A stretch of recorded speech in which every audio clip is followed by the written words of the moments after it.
আসসালামু আলাইকুম ভিউয়ার্স। ভারতের কাশ্মীর হত্যার পর বাংলাদেশের জনগণের জন্য ভারতের ভিসা পাওয়া কতটা কঠিন হয়েছে সেটা মূলত আমরা এই কয়েকদিনে সবাই বুঝে গেছি। গত 5ই আগস্টের পর থেকে নিরাপত্তাজনিত কারণে ভিসা বন্ধ যেমনটা রেখেছে তেমনটাই কিন্তু নিরাপত্তার কঠিন থেকে কঠিন পদক্ষেপ অবলম্বন করেছিল বাংলাদেশ থেকে যারা ভারতে যাচ্ছে, মানে পেট্রাপোল বর্ডারে। এখন থেকে সেটা কিন্তু আরও বেশি জোরদার হয়ে গেছে, কেননা বর্তমানে যতটুকু জানা গেছে ভারত কিন্তু আগের চেয়ে আরও বেশি নিরাপত্তার চাদরে আচ্ছাদিত করছে তাদের দেশকে। আর এরই ফলশ্রুতিতে বাংলাদেশ থেকে যারা ভারত যাচ্ছেন তাদের কিন্তু প্রচণ্ডভাবে চেকিং করা হচ্ছে। শুধু যে পেট্রাপোল বর্ডারে চেকিং করা হচ্ছে এমনটা কিন্তু না, যারা বর্ডার পেরিয়ে বনগাঁ যাচ্ছেন তাদেরকেও কিন্তু মাঝপথে একটা চেকিং করা হচ্ছে। যারা শিয়ালদা যাচ্ছেন তাদেরকেও কিন্তু চেকিং করা হচ্ছে। মোটামুটি বলা যায় যে একটা নাগা চেকিং যেটাকে বলে সেটাই কিন্তু করছে ভারত। নিজেদের নিরাপত্তার জন্য সর্বোচ্চ পন্থা তারা অবলম্বন করছেন। অন্যদিকে ভারতীয় হাই কমিশন থেকে বিজ্ঞপ্তির মাধ্যমে একটি নোটিশ দেওয়া হয়েছে আজ X1 ভিসা প্রার্থীদের জন্য। আগামীকাল থেকে X1 ভিসা তারা সম্পূর্ণটা বন্ধ করে দিয়েছেন অনির্দিষ্টকালের জন্যে।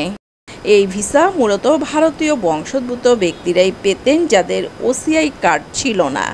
অন্যদিকে গত বছরের 5ই আগস্টের পর বাংলাদেশে শেখ হাসিনা সরকারের পতনের পর বেনাপোল বন্দর দিয়ে বাণিজ্যের উপর যে প্রভাব পড়েছিল সেটা কিন্তু অনেকটাই স্বাভাবিক গতিতে ফিরে আসছিল। বাট পেহেলগামে জঙ্গি হামলার জেরে ভারত প্রত্যাঘাতের হুঁশিয়ারি দিয়েছে পাকিস্তানকে। দুদেশের মধ্যে উত্তেজনার পারদ চড়ছে। তার জেরে দেশের বৃহত্তম স্থলবন্দর পেট্রাপোল দিয়ে ভারত থেকে পণ্য রপ্তানি এবং বাংলাদেশিদের ভারতে যাওয়া অনেকটাই কমে গেছে।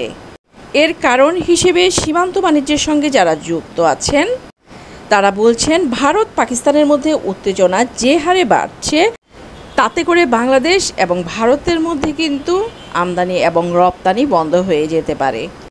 তাছাড়া শেষ পর্যন্ত বাংলাদেশ কাদের পক্ষে যাবে, ভারত না পাকিস্তান, তা নিয়েও কিন্তু সংশয় দেখা দিয়েছে।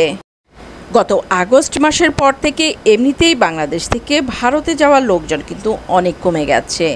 বাংলাদেশিদের জন্য এখন কেবলমাত্র মেডিকেল ভিসাই দেওয়া হচ্ছে। মেডিকেল ভিসা যাই দেওয়া হোক, গত 7 দিনে কিন্তু বাংলাদেশিদের ভারত যাওয়াটা অনেক বেশি হারে কমে গেছে।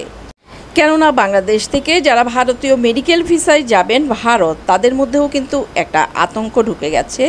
যদি ভারতের পরিস্থিতি জটিল আকার ধারণ করে তাহলে তারা ভারতে গিয়ে বিপদে পড়তে পারেন।